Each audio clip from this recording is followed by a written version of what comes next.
we can't just deploy the technology and think things are going to work. I had this discussion with a prospect where that was kind of the expectations. Like, hey, we just need someone to come in that understands this technology and implement it and customize it for us, and then we're going to be good.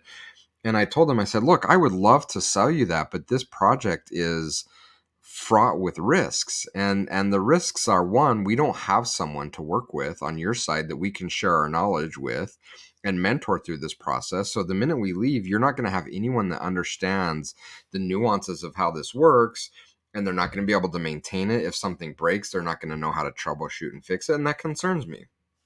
um and to further complicate things, you have no one on your side that understands the data, understands how to use the tool. So sure, we can implement this to you and for you and give you this incredible data, but no one knows how to use it, and you're going to be frustrated, and you're going to blame me and say, Jason sold us something that doesn't work. No, it works, but you just don't have someone that knows how to use it.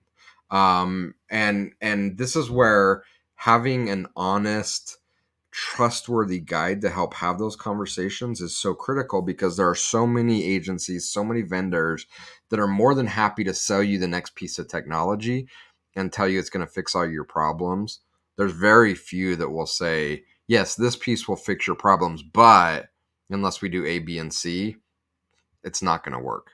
And so we have to address those things as well.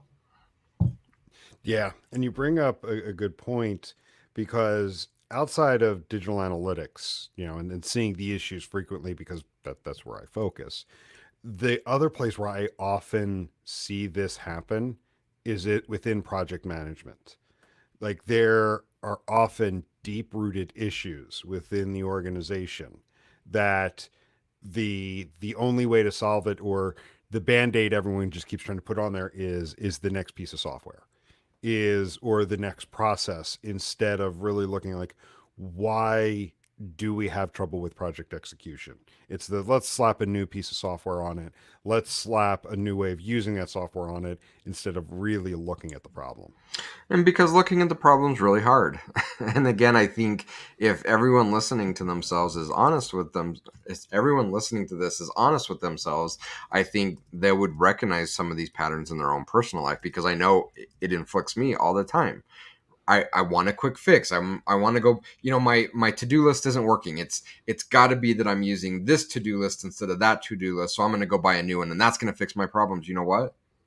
Never fixes my problems, because No. most of the times it's not the technology. They're all really great. Sure, they do things a little bit different, but they're all really, really good. The problem isn't in the technology. It's not in the tool I'm buying. The problem's with Jason. It's right here. It's right here between the ear. There's things that I have to fix about myself. And sure, there's a gradient within those products that may help address those issues and curate a path that will make it easier for me to adopt.